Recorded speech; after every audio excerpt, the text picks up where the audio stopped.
In today's story, we will travel into a land that I haven't covered in my videos yet, England. I have recently read this book by Rosalind Kerven, and I thought about taking a look at one of the stories that are in it. It's called A Year and a Day in Faeryland, and this particular story was recorded around the Cornwall area. So without further ado, let's go! A Year and a Day in Faeryland. We start our story with a maid named Jenny, who is more obsessed with how pretty she is and how flowers look pretty in her hair than doing actual work that she was supposed to do. Due to this, she tends to lose all of her maid jobs really quickly.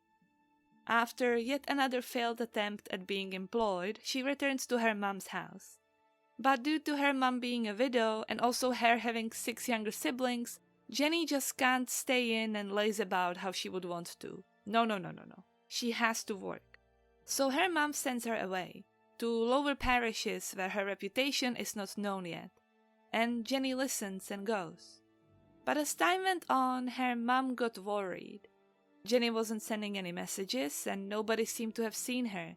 That just doesn't happen. One day, a shepherd has brought Jenny to her mother's house. He found her on a lonely place in a moor, pale and delirious. Her mom took good care of her until Jenny was able to come back into her senses. But what exactly has happened to her? While Jenny was on her way to get a job, she sat in a shady spot in the moor plucking some ferns. Suddenly, she was approached by a man.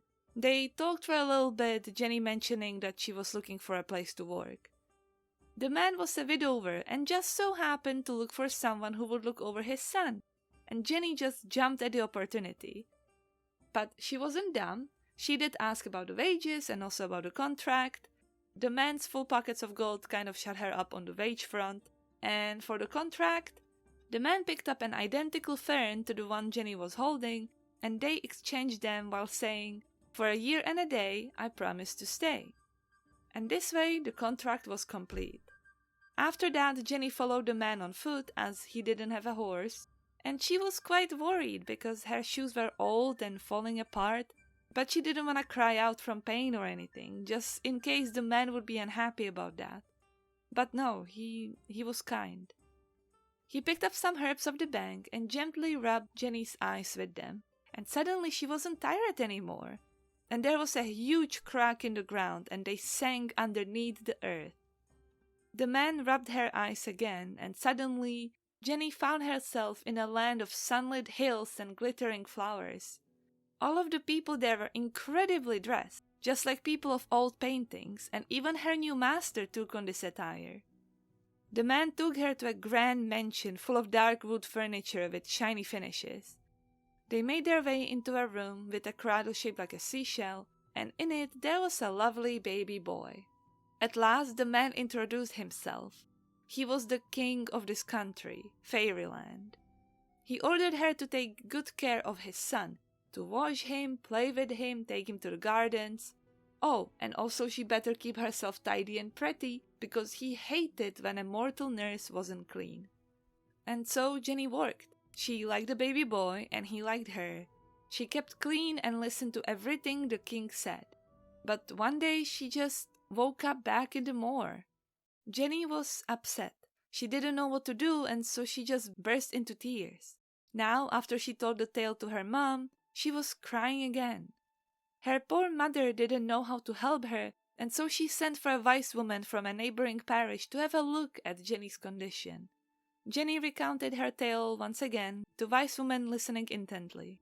After the wise lady made sure Jenny didn't lie, she turned back to her mom. If she didn't offend the king of the fairies, she should regain her senses soon enough, the wise woman said, and maybe the king will even send her some extra gold. But the gold never came, and neither did Jenny get better from her melancholy. She must have screwed something up, like with every house she worked on until that day. The end. This story is very similar in structure to a ton of other stories all around the world, especially concerning the service for a certain amount of time in another realm, while the time itself acts wonky. What do you think Jenny did wrong? Anyway, thank you for watching, like and subscribe, and I'll see you next time. Bye bye!